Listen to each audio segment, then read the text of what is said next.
네, 안녕하세요. 스페이스 크리에이터입니다.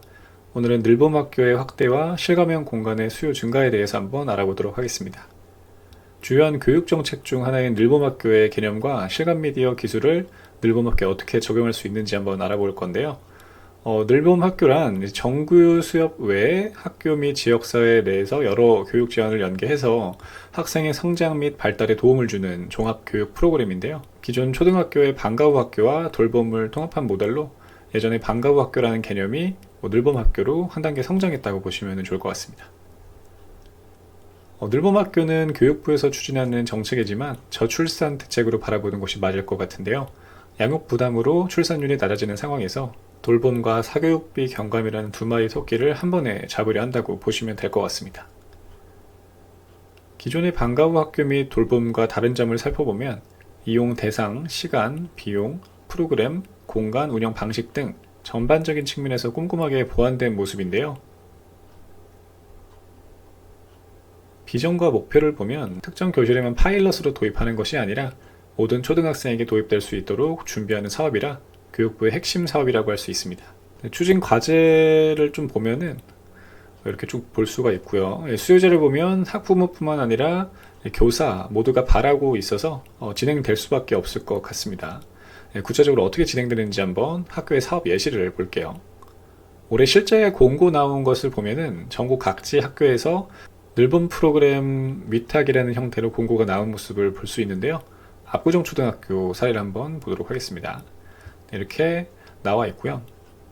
이런 사업 방식들을 한번 참고를 해보시면 좋을 것 같습니다. 근데 3년 이내에 늘봄 학교 및 방과후 학교의 운영 실적이 필요한 것은 참고를 해보시면 좋을 것 같아요.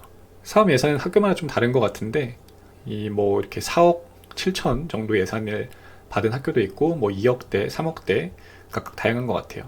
보시면은 25년 3월부터 26년 2월까지 늘봄 학교 프로그램을 운영할 이제 위탁 업체를 찾고 있는 모습인데요.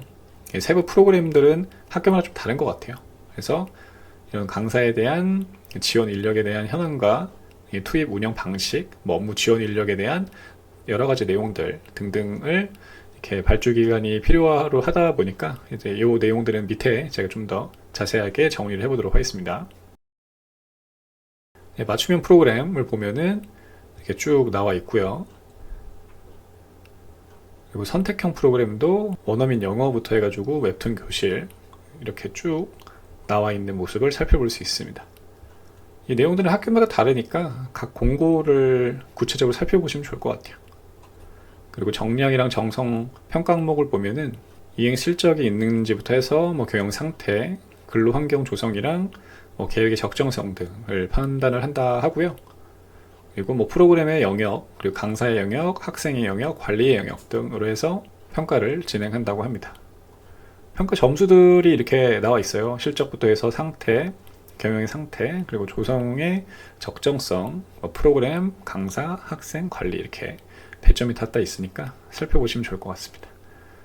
프로그램은 조금씩 차이가 있어요. 근데 이제 평가 기준은 유사하다고 볼 수 있으니까 각 학교마다 이런 명확한 기준과 이런 원하는 프로그램은 공고를 살펴보시면 좋을 것 같습니다.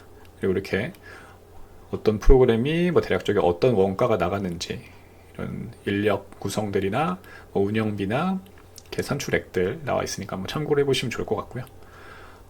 내용을 보시면은 이게 예산이 마련되어 있어서 국가에서 내려주는 예산을 활용하는 듯한 모습이었습니다. 그래서 이런 인력에 대한 내용이랑 이런 프로그램 구성에 대한 거는 확실히 학교에서는 부담이 덜한 모습을 살펴볼 수가 있었습니다. 근데 이제 보완해야 될 점을 좀 살펴보면 이제 다양한 프로그램을 진행할 수 있는 공간을 어떻게 마련해야 될지에 대한 의문점이 들었어요. 실제로도 늘봄 학교의 가장 큰 문제가 공간 부족이고요. 학교 내부 공간을 사용하는 방식도 있지만 각 학교마다 사용할 수 있는 교실은 한정적이고 앞으로 초등학교 저학년에서 고학년을 포함한 대상으로 확장한다면 공간 부족 문제는 더욱더 심화될 것으로 보입니다. 그렇게 늘봄 교실이 안정적으로 정착되기 위해서는 기존 정규 수업에 영향을 주지 않고 안정적으로 다른 수업과 늘봄 학교를 분리하여 운영할 수 있는 늘봄 특화교실의 필요성이 강조될 것으로 보이는데요. 보시면 서울시에서도 이를 예견하고 늘봄 학교에 특화된 공간 조성 설계 예시안을 발표하기도 했습니다.